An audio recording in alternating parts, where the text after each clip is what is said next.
గత వారం రోజులుగా కామారెడ్డి జిల్లా రామారెడ్డి మండలం రెడ్డిపేట్ స్కూల్ తాండాల్లో పులి సంచరించడం కలకలం రేపింది. అలాగే అడవి ప్రాంతంలో గేదెపై దాడి చేయడంతో చుట్టుపక్కల గ్రామాల ప్రజలు భయాందోళనకు గురవుతున్నారు. పెద్ద పులి కోసం అటవీ శాఖ అధికారులు గాలింపు చర్యలు చేపట్టారు. అయినప్పటికీ ప్రజల్లో భయం పోకపోవడంతో గ్రామ పంచాయతీ అధికారులు, పోలీసు, అటవీ శాఖ అధికారులు ప్రజలకు అవగాహన కల్పిస్తున్నారు.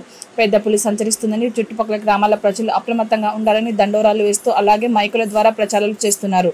సాయంత్రం సమయంలో ప్రజలు బయటకు ఇళ్ల నుండి రాకూడదని సూచించారు.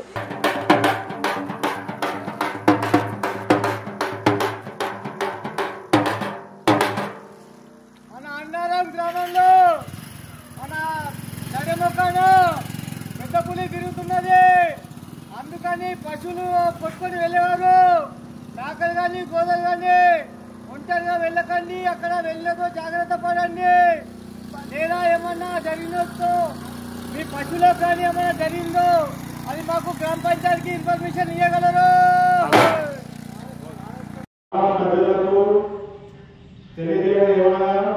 మన గుట్ట సైడు పులి సంచరిస్తున్నందున మీ యొక్క పశువులను ఇంటి వద్దనే కట్టి వేసుకోవాలని, ఒంటరిగా అడవి ప్రాంతానికి వెళ్ళకూడదు.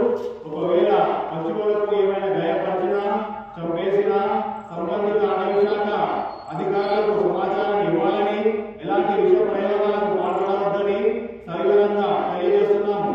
ఒకవేళ ఇలాంటి నేరాలు పాల్పడినా కఠిన కారాగార శిక్షలు అమలవుతాయి కావున అందరూ బాధ్యతగా వివరించగలరని మనవి.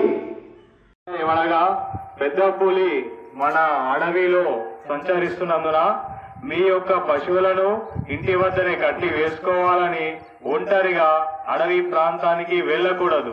ఒకవేళ పశువులకు ఏమైనా గాయపరిచినా, చంపేసినా సంబంధిత అటవీ శాఖ అధికారులకు సమాచారాన్ని ఇవ్వాలని, ఎలాంటి విష ప్రయోగాలకు పాల్పడవద్దని సవివరంగా తెలియజేస్తున్నాము. ఒకవేళ ఇలాంటి నేరాలకు పాల్పడిన 7 సంవత్సరాల కఠిన కారాగార శిక్షలు అమలవుతాయి కావున అందరూ బాధ్యతగా వహించగలరని మనవి.